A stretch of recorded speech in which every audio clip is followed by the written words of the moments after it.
Hello everybody, कैसे हैं आप सभी। स्वागत है आपका हमारे यूट्यूब चैनल पर जिसका नाम है डिफेंस गुरुजी। मैं जानता हूं आप सभी अवेटेड होते हो, बहुत ज़्यादा वेट करते हो हर वीडियो का। और अगर आपको वीडियो अच्छी लगती है तो उसे लाइक ज़रूर किया करो यार। इतना अगर वेट करते हो तो लाइक भी तो करना बनता है ना। एक थम्स अप ज़रूर दिखा दिया करो, ठीक है। और थम्स डाउन मत दिखाया करो, थम्स अप दिखाया करो, ठीक है। चलिए, जोक्स अपार्ट, अगर आपको अच्छा लगता है तो लाइक कीजिए और अगर बुरा लगता है तो डिसलाइक कीजिए, ताकि हम लोग अपनी जो गलतियां उसे सुधार सकें। और अगर आपको लगता है कि कोई कमी आप में आ रही है, हम में आ रही है, या आपको कुछ समझ में नहीं आ रहा, तो कमेंट सेक्शन में हमें कमेंट कर कर जरूर बताएं, आपको उसका आंसर जरूर मिलेगा, ठीक है। और कोई ऐसा वैसा कमेंट ना करके सीधा मुद्दे की बात करें तो ज्यादा अच्छा है, ठीक है। बाकी we are family, we are all family, हम लोग सब एक दूसरे से जुड़े हुए हैं। अगर आप हमारी वीडियो देखते हैं, उनसे कुछ सीखते हैं, उनसे कुछ सीखने को मिलता है, तो वी आर फैमिली, है ना। अगर आपको ऐसा लगता है वी आर ऑड, तो भी हम लोग फैमिली हैं, तो भी हम लोग क्या हैं, फैमिली हैं, ठीक है। टेलीग्राम चैनल को ज्वाइन कर लीजिए ताकि आपको जो डे टू डे की अपडेट्स है वो मिलती रहे। एग्जाम बहुत पास आ रहा है, 23 तारीख ऑलरेडी हो चुकी है, तो आपके जो ग्रुप XY है उसका भी करीब आ रहा है, उससे पहले FCAT आ रहा है, ठीक है। तो मैं आशा करता हूँ आप लोग अपने हेल्थ के साथ पूरा का पूरा, मतलब बोलते हैं ना कि मतलब एक अच्छे उसमें कोलैबोरेशन करके चल रहे होगे, अपनी हेल्थ को मेंटेन करके चल रहे होगे, ठीक है। तो बहुत ज़रूरी है, क्या है, बहुत ज़रूरी है, हेल्थ का फिट रहना बहुत ज़रूरी है। इस टाइम पे आपको मेंटली फिट रहना ज़्यादा ज़रूरी है। Physically fit second property, mentally fit first property, second property क्या है, फिजिकली फिट, ठीक है। तो दोनों ही, फिजिकल और मेंटली, दोनों ही चीज़ों का आप प्रॉपर्ली ख्याल रखें। चले, चलो, आपका मैंने एक वीडियो ऑलरेडी तैयार करके वो कर दिया था। अब आता है आपका सिनोनिम्स। इसी वीडियो में आज ज़्यादा सिनोनिम्स नहीं है, आज है हमारे पास 10 सिनोनिम्स एंड एंटोनिम्स। इसमें एंटोनिम्स का ऐसा हो जाता है कि क्वेश्चन सिनोनिम का है, लेकिन उसके एंटोनिम भी मैंने उसके बाद वीडियो में आंसर्स में दे रखे हैं, ठीक है। सिनोनिम्स, लाल पेन का इस्तेमाल करते हैं, किसका, लाल पेन का। तो आज हम क्या करेंगे, सिनोनिम्स प्लस इसके साथ हम लोग PQRS वाले वर्ड्स अरेंजमेंट भी करेंगे, ठीक है। PQRS का जो वर्ड अरेंजमेंट होता है, इसको भी फॉलो अप करेंगे, ये बहुत जरूरी है।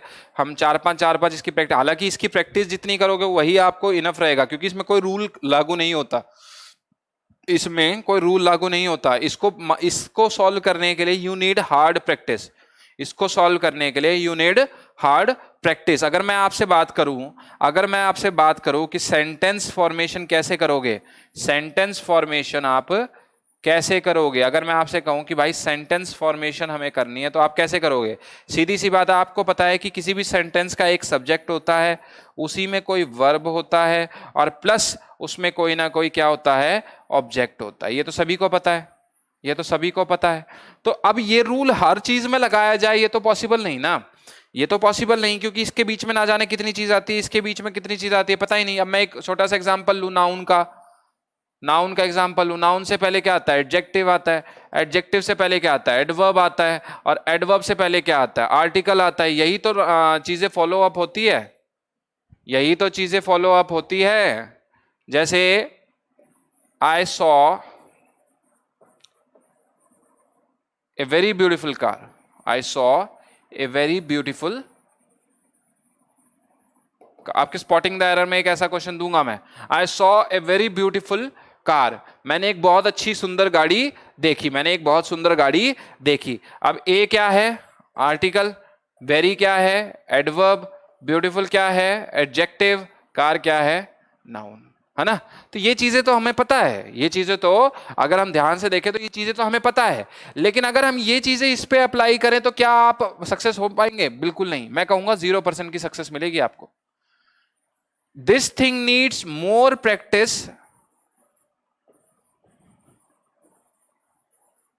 than rule.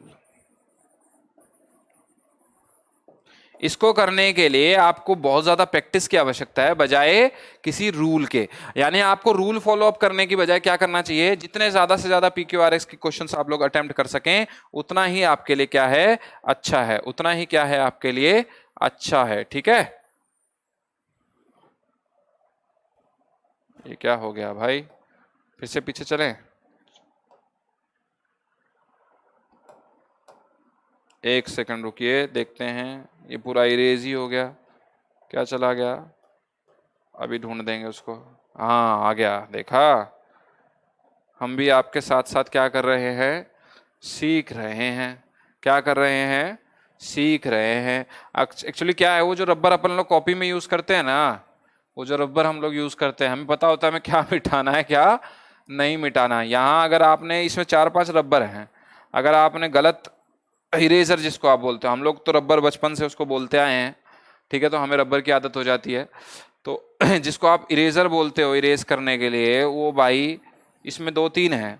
अब उसको सेलेक्ट करो एरिया का और वो आप उस पर करोगे तो क्या हो जाएगा, वो ऑलमोस्ट ऑल सारा ही मिट जाएगा।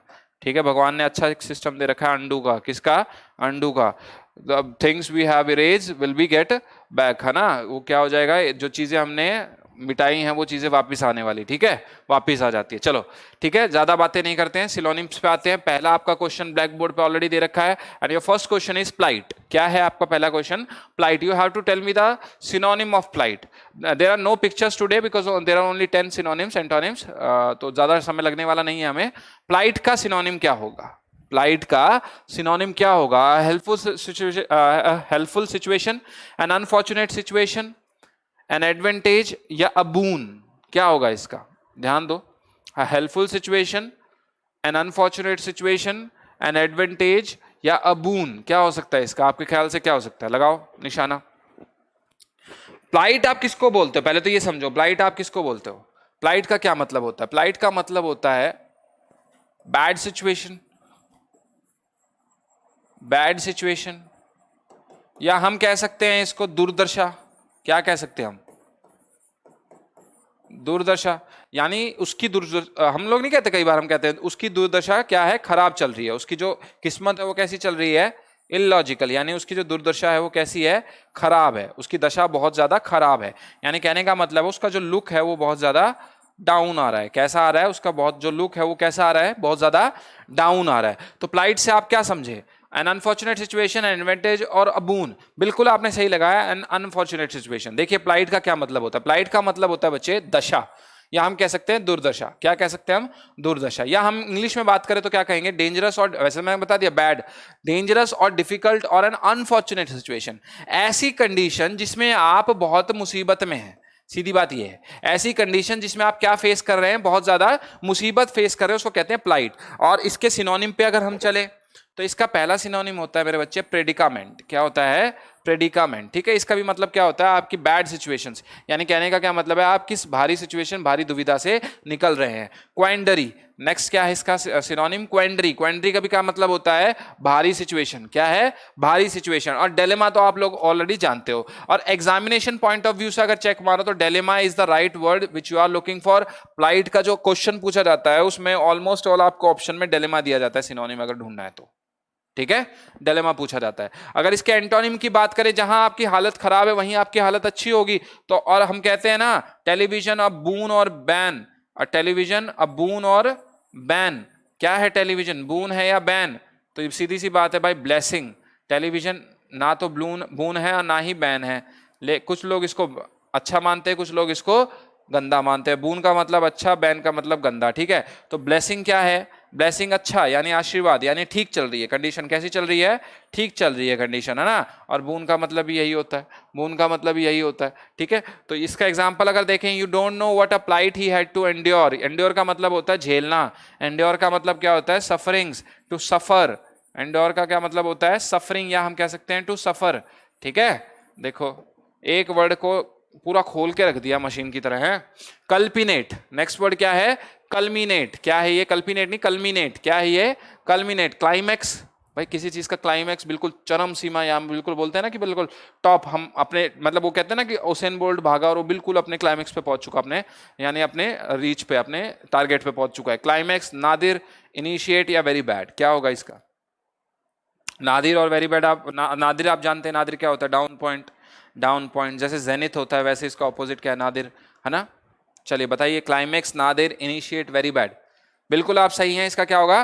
क्लाइमैक्स होगा। क्या होगा? कल्मिनेट का क्या मतलब होता है? कल्मिनेट का मतलब होता है टॉप, टॉप मोस्ट पॉइंट। क्या होता है इसका मतलब? Top most point. या हम कह सकते हैं, हम कह सकते हैं मेरे बच्चे एंड, हम क्या कह सकते हैं? Ending point. क्या कह सकते हैं हम इसको? Ending point. क्या कह सकते हैं? चले इसके आंसर पे देखें। चलिए, कल्मिनेट का मतलब होता है ब्रिंग टू अ हेड और to the highest point end, यानी कहने का क्या मतलब है, बिल्कुल टिप पर पहुंच जाना, यानी जो हाईएस्ट पॉइंट है उसके ऊपर पहुंच जाना। कहां पहुंच जाना? बिल्कुल, ये माउंटेन है, ये माउंटेन, ये नादिर हो गया, ये हिस्सा नादिर हो गया, ये हो गया जो हो गया, क्या हो गया? ये आपका कल्मिनेट हो गया। क्या हो गया? ये कल्मिनेट हो गया। क्या हो गया मेरे बच्चे? कल्मिनेट हो गया ना। चले, देखो इसका क्या मतलब है हिंदी में? समाप्त होना। कहने का क्या मतलब होता है? रेस समाप्त हो जाती है तो हम क्या कहते हैं? हमने जो टारगेट था वो पूरा कर लिया, अचीव कर लिया, तो we have stop the race, है ना। चोटी पर पहुंचना, ये छोटी लिखा हुआ है यहाँ पर, चोटी आएगा। क्या आएगा? चोटी पर पहुंचना। कहने का क्या मतलब है? टॉप पर पहुंचना। क्या पहुंचना? टॉप पर पहुंचना। किसी भी चीज के क्या पहुंचना? टॉप पर पहुंचना ना। तो देखो सिनोनिम क्या होगा? क्राउनिंग। क्राउनिंग कब होती है? क्राउनिंग कब होती है? क्राउन, क्राउन क्या होता है? ताज। क्राउनिंग कब होती है? क्राउनिंग सिर पर होती है। कहां होती है क्राउनिंग? सर पर, यानी हेड पर। तो ये क्या हो गया? टॉप, हमारी बॉडी का टॉप पार्ट। देखिए ना क्या सिनोनिम ले रखा है, मतलब जबरदस्त। सुप्रीम, क्या है? सुप्रीम। और सुप्रीम लीडर कौन है? प्रेसिडेंट। कौन है सुप्रीम लीडर? प्रेसिडेंट। तो ये कौन हो गया? First citizen. और यही क्या है? यही क्या है आपका? हाईएस्ट चोटी, है ना।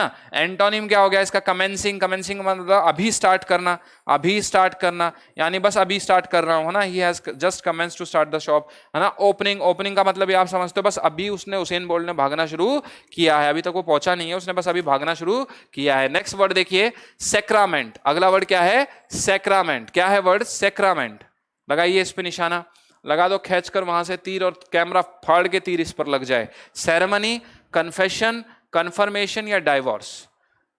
सेक्रामेंट का क्या बनेगा? सेरेमनी, कन्फेशन, कन्फर्मेशन या डाइवोर्स। लगाओ निशाना इस पर।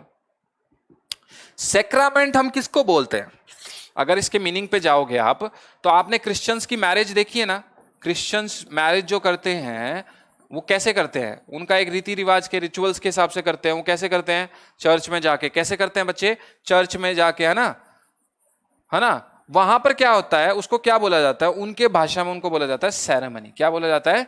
सेरेमनी। सेरेमनी किसी भी ऐसी चीज को जहां पर एक फंक्शन को एंजॉय किया जा रहा हो।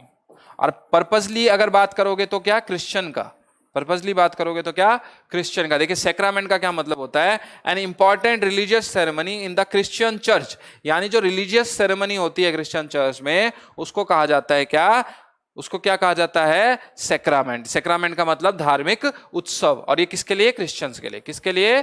क्रिश्चियंस के लिए। ठीक है, चलिए इसका सिनोनिम देखोगे तो क्या? सेलिब्रेशन। अरे चाहिए क्रिश्चियन का हो कोई बात नहीं, लेकिन इसका मतलब तो वही निकलेगा ना, सेलिब्रेशन या सेरेमनी। सेरेमनी ऑलरेडी बता दिया मैंने, सेलिब्रेशन वो हो गया। ठीक है, एंटोनिम निकलोगे तो क्या होगा? नेग्लेक्ट, यानी उस सेरेमनी को क्या किया? नेग्लेक्ट किया, यानी आप किसी भी फंक्शन को अवॉइड करते हो। क्या अवॉइड भी इसका क्या हो जाएगा? सिनोनिम हो सकता है।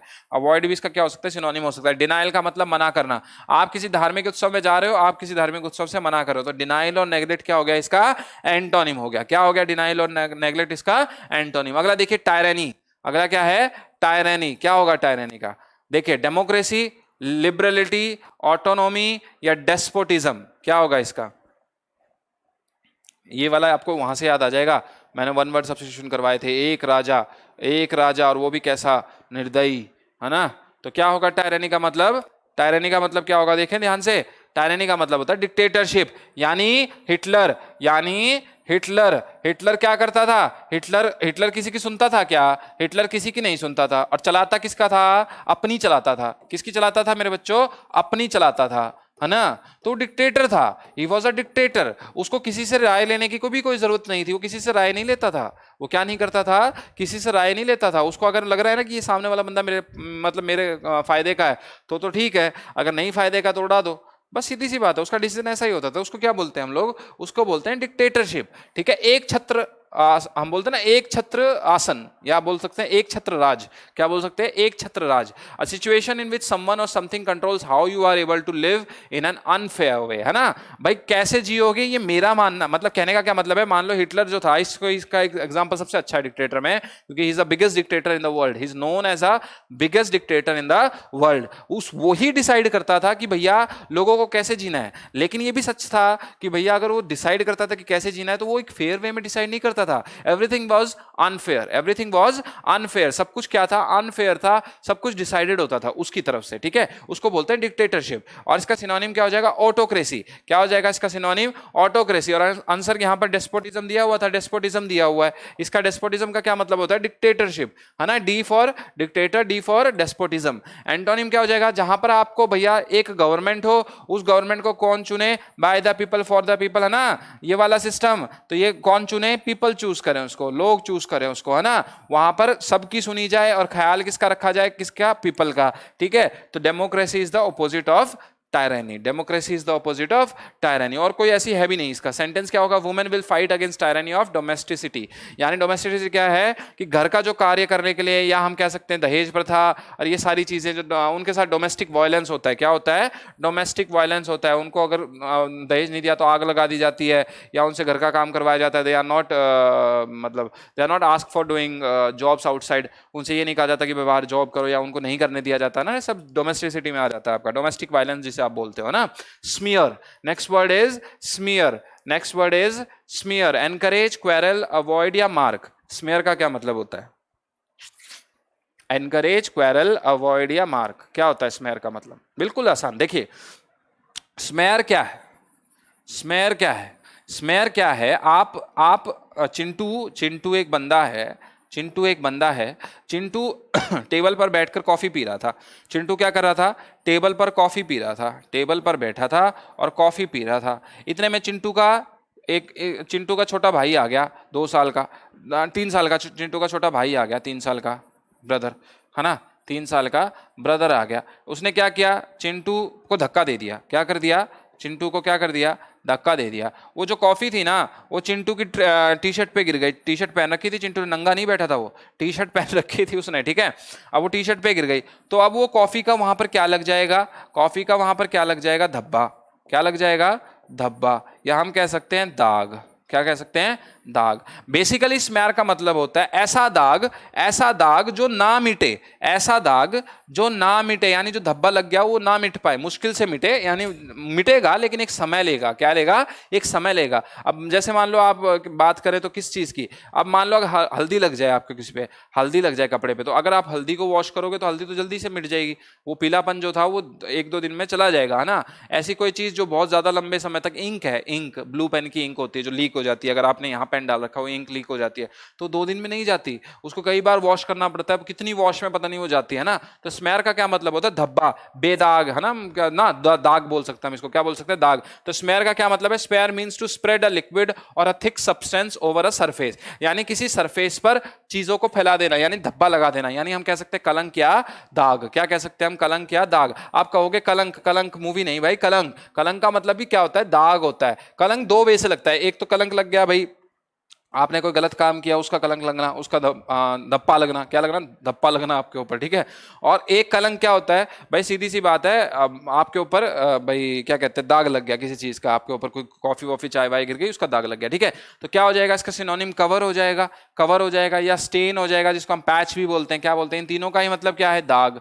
क्या है तीनों का मतलब, दाग। और जो चीजें बेदाग हों वो कैसी होती है, साफ सुथरी, प्योरीफाई, साफ सुथरी यानी क्लीन और प्योरीफाई, वो साफ सुथरी हो गई, उस पर बेदाग है, वो चीजों पे कोई भी दाग नहीं है। तो सेंटेंस देखिए, Rahul's jacket contains an oil smear, यानी राहुल की जैकेट पर तेल का निशान है, तेल का दाग बना हुआ है। आ गया ना समझ में, चलिए नेक्स्ट पे चलें।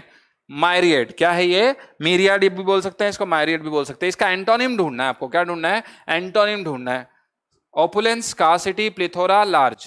Opulence, scarcity, plethora, large. देखिए ध्यान से देखेंगे, मायरिड का क्या मतलब होता है, मायरिड का मतलब होता है थोड़ा। मायरिड का क्या मतलब होता है, थोड़ा। क्या मतलब होता है, थोड़ा। क्या मतलब होता है बच्चे, थोड़ा। तो क्या होगा इसका मतलब, स्कैरसिटी। वेरी गुड, स्कैरसिटी, है ना।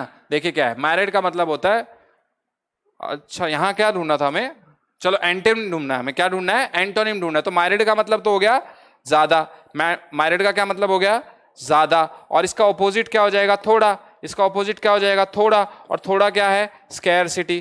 थोड़ा क्या है, स्कैरसिटी। कई बार इतनी कंफ्यूजन्स हो जाती है कि हम लोग अगर क्वेश्चन को ध्यान से ना देखें तो we can be doubted, we can be wrong, है ना। यहां से मेरी गलती, अगर सर रॉन्ग हो सकते हैं तो भैया बच्चे भी कभी ना कभी रॉन्ग हो सकते हैं। तो माइलेड का क्या मतलब निकला? Very large in number. इसका ऑपोजिट देखोगे तो क्या हो जाएगा? बाउंडेड, मेजरेबल या दर्थ। और एक आपको ऑलरेडी दे रखा है स्कैरसिटी। क्या हो जाएगा इसका? स्कैरसिटी। क्या हो जाएगा बच्चे? स्कैरसिटी। ठीक है। गॉब्स ज्यादा, मल्टीट्यूडिनस ज्यादा, हीपिंग ज्यादा। हीप क्या होता है? ढेर।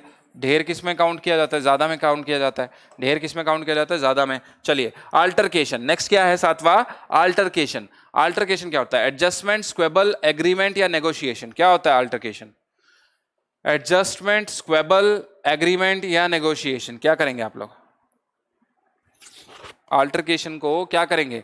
अल्टरकेशन का मतलब होता है आपके बीच में ना, जैसे ये दो लोग हैं, दोनों के बीच में छोटी सी कलह हो गई, किसी बात को लेकर बहस हो गई। क्या हो गई? बहस हो गई। वो बहस इतनी ज्यादा बढ़ गई कि दोनों एक दूसरे को क्या करने लगे? एब्यूजिंग वर्ड का इस्तेमाल करने लगे। दोनों एक दूसरे के साथ क्या करने लगे? एब्यूजिंग वर्ड्स का इस्तेमाल करने लगे। तो इसका क्या मतलब होता है? नॉइजी क्वेरल और लाउड आर्गुमेंट।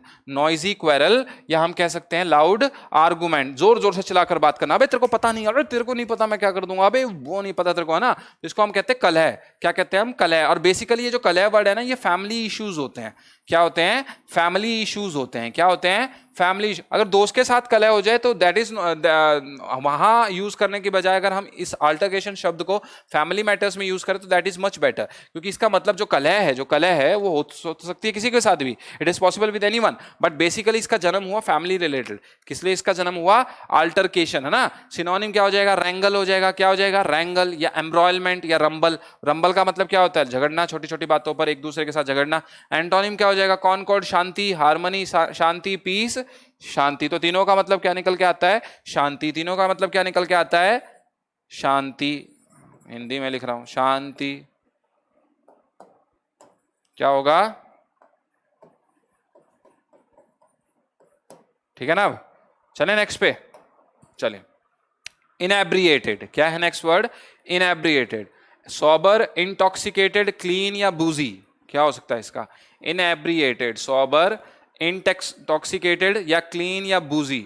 कहने का मतलब क्या है? इनएब्रिएटेड का मतलब होता है किसी को चढ़ा देना, किसी को पिला देना। क्या करना? किसी को पिला देना। ठीक है। तो यहां पर देखिए क्या होगा इनएब्रिएटेड का मतलब? इनएब्रिएटेड का मतलब होता है मेक समवन ड्रंक और इंटॉक्सिकेट, किसी को नशे में धुत कर देना। क्या करना मेरे बच्चे? किसी को नशे में धुत कर देना। यानी कहने का क्या मतलब है? उसको चढ़ा देना, उसको पिला देना। क्या करना? उसको चने के झाड़ पर चढ़ा देना होता है ना। जैसे हम बोलते हैं, क्या बोलते हैं हम? उसको खूब पिलाओ, उसको खूब पिलाओ ताकि वो हमारे इन फ्यूचर क्या हो? काम आए। उसको खूब पिलाओ ताकि वो हमारे क्या हो? इन फ्यूचर काम आए, है ना। तो सिनोनिम क्या हो जाएगा? बॉम्ब्ड हो जाएगा। क्या हो जाएगा? बॉम्ब्ड हो जाएगा। हम क्या कह सकते हैं? प्लास्टर्ड हो जाएगा। क्या हो जाएगा मेरे बच्चे? प्लास्टर्ड हो जाएगा। दोनों का ही मतलब क्या होता है? किसी को खूब पिलाना। दोनों का ही मतलब क्या होता है? किसी को खूब पिलाना। एंटोनिम देखोगे तो क्या? जिसने नहीं पी, जो ऐसे काम नहीं करता, यानी किसी के साथ बुरा नहीं करता, वो कौन होता है? स्ट्रेट पर्सन होता है। वो कभी भी, या स्ट्रेट का आप एक और फनी मजाक अगर मीनिंग लेंगे तो क्या लेंगे? पीने के बाद आप कैसे करते हैं? झूम शराबी झूम बराबर, है ना। ये वाला सुना होगा आपने। तो भैया कहने का क्या मतलब है? वहां पर आप झूमते झूमते चलते हैं, लेकिन अगर आप स्ट्रेट होंगे तो कैसे होंगे? आप टॉक्सिकेटेड नहीं होंगे। आप टॉक्सिकेटेड नहीं होंगे। टिमिड। टिमिड का एंटोनिम ढूंढो। टिमिड का एंटोनिम ढूंढो। क्या ढूंढोगे? ढूंढ लिया?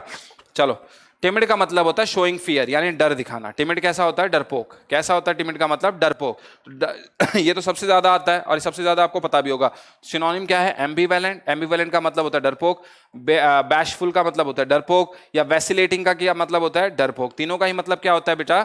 डरपोक होता है। अगर आप इसके सीधे उस पर एंटोनिम पे आते हो, यानी इसके विपरीत पे आते हो, तो कंसीटेड का क्या मतलब होता है? यानी फुल ऑफ एटीट्यूड। हम कह सकते हैं कंसीडर्ड का मतलब फुल ऑफ एटीट्यूड, या हम कह सकते हैं जो डरपोक ना हो, जो कंडीशंस को फेस करे। क्या करे? कंडीशंस को फेस करे। एक्सट्रोवर्ट। इंट्रोवर्ट का ऑपोजिट क्या होता है? एक्सट्रोवर्ट। यहां पर इंट्रोवर्ट भी आ सकता है। ईगो टेस्टिकल का क्या मतलब होता है? ईगोटिस्टिकल का भी मतलब क्या होता है? जो डरे नहीं, जो डरे नहीं, बढ़ता रहे। ठीक है। इनक्लीमेंट, सिनोनिम एंटोनिम का लास्ट वर्ड है ये, इनक्लीमेंट। टेम्पट्रेस, टेम्परामेंट, टेम्पटस या टेम्पररी। क्या होगा इसका? देखिए, इनक्लीमेंट। अगर हम इसके मीनिंग पे आए, इनक्लेमेंट का मतलब होता है यूज्ड ऑफ पर्सन्स और बिहेवियर और शोइंग नो क्लीमेंसी और मर्सी, यानी आप कैसे हैं, पत्थर दिल। कैसे हैं आप, बहुत ज्यादा पत्थर दिल। कहने का क्या मतलब है, निर्दयी। कहने का क्या मतलब है, निर्दयी। आप कैसे हैं, निर्दयी, आप में दिल नहीं है। तो इसका सीधा सीधा सिनोनिम क्या हो जाएगा, ब्रूटल। और ब्रूटल का भी क्या मतलब होता है, आप में दिल नहीं है। हार्टलेस, कैसे हो तुम, हार्टलेस, है ना। टेम्पटस क्या हो जाएगा, टेम्पेस्ट, टेम्पेस्ट। इनटेम्परेट क्या हो जाएगा वर्ड, इनटेम्परेट। क्या हो जाएगा, इनटेम्परेट। और इन तीनों का ही मतलब क्या है, कठोर और निर्दयी। और अगर आप इसके ऑपोजिट पे आओगे, जो कठोर है वो सॉफ्ट भी होगा, जो कठोर है उसका ऑपोजिट सॉफ्ट होगा। तो सॉफ्ट होगा तो क्या होगा, क्षमा करने वाला, यानी मर्सीफुल, है ना। क्या होगा इसका, मर्सीफुल, या हम क्या कह सकते हैं, सिंपैथेटिक। क्या होगा, सिंपैथेटिक, यानी जिसको लोगों से क्या हो, सिंपैथी हो, हमदर्दी हो। क्या हो, लोगों से हमदर्दी है, क्या हो, लोगों से हमदर्दी। या माइल्ड, माइल्ड का भी क्या मतलब होता है, हमदर्दी, है ना, लोगों से हमदर्दी। तो चलो एक ये हम PQRS का क्वेश्चन देखते हैं। ग्लोरियस ट्रिब्यूट्स वर पेड, इसमें आपको फॉर्मूला याद नहीं रखना, आपको ये याद रखना है कि देखते हैं कि हम इसमें क्या सही कर सकते हैं, क्या गलत कर सकते हैं। पहला जो वर्ड है ये सेंटेंस की स्टार्टिंग है, और जो आखिरी वर्ड है इसको छठा लिख दो, ये सेंटेंस का आखिरी है, ठीक है। ये जो बीच में है इनको हमें क्या करना है, अरेंज करना है। तो ये कहता है ग्लोरियस ट्रिब्यूट्स वर पेड, बहुत शानदार ट्रिब्यूट्स पे किए गए थे। किनको, किनको पे किया गया, देखिए ध्यान से। सीधी सी बात है, वर पेड के बाद कोई सब्जेक्ट आना चाहिए, यानी किसी की चर्चा चल रही है, किसी की चर्चा चल रही है, तो किसको, to the legendary Rajesh Khanna. यानी सब्जेक्ट को हमने क्या फॉलो कर दिया, to the legendary Rajesh Khanna. अब इस सब्जेक्ट की खासियत क्या है, द ओरिजिनल, हम कहते हैं ना यहां पर कॉमा लगा के क्या कहते हैं, Rajesh Khanna. Who was Rajesh Khanna, the original superstar of Bollywood. क्या था ये, ओरिजिनल सुपरस्टार था। किसका, सबसे पहले सुपरस्टार का दर्जा बॉलीवुड में इसी को मिला है, सबसे पहले सुपरस्टार का दर्जा इसी को मिला है। तो ये क्या कहता है, to the legendary Rajesh Khanna, the original superstar of Bollywood, who. अब देखो, अब क्या बताना है, आप ये दो सेंटेंस पढ़ो। Who after fighting a battle with cancer passed away last month. अरे जब यहां पर अगर मान लो आपने ये पहले कर दिया, passed away last month, who after, तो यहां हु का रिफ्लेक्सिव प्रोनाउन क्या है, ये रिफ्लेक्सिव प्रोनाउन, है ना। तो भाई ये यहां पर इसका क्या यूज हुआ, इसका क्या यूज हुआ, तो आपको पहले रीजन बताना पड़ेगा ना, क्या हुआ उसके साथ। बॉलीवुड में जो राजेश खन्ना है उसके साथ क्या हुआ, वो मर गया, वो बैटल करता हुआ कैंसर से मर गया। कब, पास्ट अवे लास्ट मंथ, वो मर गया, यानी कब मरा, लास्ट मंथ मरा। तो ये क्या हो जाएगा, SQPR, यही है कहीं आंसर, बिल्कुल सी इसका आंसर हो जाएगा, SQPR। क्या हो जाएगा, सी इसका आंसर हो जाएगा, SQPR। चले नेक्स्ट पे, चलिए। द इंटरनेट इज डैश, ये बहुत आसान है। Internet is dash a world wide network that should not be regulated और censored by any one country. Any one country बताइए इसका। द इंटरनेट इज, बनाइए, इंटरनेट क्या है, देखिए ध्यान से अगर आप जाएंगे तो इसके किस पे आंसर पे जाएंगे, द इंटरनेट इज रेगुलेटेड और censored by any one country that should not be regulated और सेंसर्ड, यानी ऐसा कुछ फीलिंग सा नहीं आ रहा आपको। द इंटरनेट इज, इसने कहा इंटरनेट इज, यानी उसकी खासियत बतानी है, यानी अ वर्ल्ड वाइड नेटवर्क। इंटरनेट क्या है, वर्ल्ड वाइड नेटवर्क है ना, वर्ल्ड वाइड नेटवर्क है। That should not be regulated और सेंसर्ड, यानी उसके ऊपर कोई किसी तरह का अनुबंध नहीं हो सकता। That should not be regulated और censored by any one country, यानी कोई एक कंट्री, सिंगल कंट्री उसके ऊपर किसी तरह का कोई भी अनुबंध नहीं बना सकती, उसको बांध नहीं सकती, उसको रोक नहीं सकती। इंटरनेट तो सभी के लिए है ना मेरे भाई। तो PQRS बी वाला इसमें ऑप्शन सही है कि नहीं है, देखें क्या भाई, बिल्कुल सही है, बी वाला ऑप्शन इसमें बिल्कुल सही है। The heart is the pump of life, देखिए ये पहला है, the heart is the pump of life. अब यहां देखो क्या आएगा, दे have even succeeded in heart transplants, यानी दे की बात चल रही है, यानी इससे पहले कुछ और आना चाहिए। दे की बात चल रही है, देखो सेंटेंस को कैसे पहचानते हैं, दे है तो ये पहले नहीं आएगा, ये नहीं आएगा। Nowadays surgeons are able to stop a patient's heart and carry out complicated operation. इन दिनों क्या होता है, सर्जन जो है वो बहुत आसानी से जो ऑपरेशन होते हैं उनको हैंडल कर लेते हैं। A few years ago it was impossible to operate on a patient whose heart was not working properly, यानी अगर ये नाउ अ डेज की बात करें आजकल, तो पहले अगर हम कहेंगे अ फ्यू ईयर्स अगो, हम कहेंगे पहले तो ऐसा होता था कि लोग नहीं कर पाते थे, लेकिन आजकल ऐसा होता है, हम यही कहेंगे ना, आजकल ऐसा आसान है ना, आजकल ऐसा आसान है। तो ये यानी कि ये जो है, ये वाला जो है ये बाद में आएगा और ये वाला पहले आएगा, आर पहले आएगा और क्यू बाद में आएगा। अब अगला देखते हैं, if the heart stops we die in about 5 minutes, If the heart stops, we die. All this was made possible by the invention of the heart lung machine. अब देखिए क्या बनाएंगे आप इसका, SRPQ बनाएंगे क्या? SRPQ बना सकते हैं क्या? देखिए, the heart is the pump of life. If the heart stops, we die in about 5 minutes. अगर हार्ट रुक जाए तो हम मर जाएंगे. हम कहेंगे a few years ago it was not impossible to operate a patient whose heart was not working properly. Nowadays surgeons are able to stop a patient heart and carry out complicated operation. SR R के बाद P, they have even succeeded in heart transplants. क्या होगा? बनाइए P, यानी P को आप last में जोड़कर देखो. अब P वाला अगर लास्ट में है तो कौन सा आ सकता है? कौन सा आ सकता है? A आएगा या C आएगा? C आएगा. क्या आएगा? C आएगा. देखो ध्यान से, देखो ध्यान से. अब ये क्या कहता है? The heart is the pump of life. पहले हम बात करेंगे पुराने दिनों की. A few years ago it was impossible to operate work properly. ठीक है, यहां तक मतलब पहले नहीं, मुश्किल था, हम लोग हार्ट को ऑपरेट नहीं कर सकते थे. ठीक है, आर सही आ गया. If the heart stops we die in about 5 minutes. ऐसा इसलिए होता था क्योंकि हम लोग इसलिए ऑपरेट नहीं कर पाते थे क्योंकि हार्ट अगर रुक जाता था तो हम 5 मिनट के अंदर अंदर मर जाते थे. तो ऐसा आ गया. Nowadays surgeons are able to stop a patient heart and carry out complicated operation. लेकिन अब क्या हो रहा है? अब वो बहुत इजीली ही ऑपरेट कर लेते हैं. ठीक है, तो क्यू आ गया. They have even succeeded in heart transplants. और ऐसा हुआ भी है, वो लोग हार्ट ट्रांसप्लांट में सक्सीड हुए भी हैं. ठीक है, तो आंसर क्या आ गया? सी आ गया. ठीक है मेरे बच्चे, तो ये था आज का टॉपिक. आप आशा करता हूं आपके सिनोनिम्स और एंटोनिम्स और PQRS वाले जो सेंटेंसेस अच्छे लगे होंगे. अगली वीडियो का इंतजार कीजिएगा. तब तक के लिए जय हिंद, जय भारत.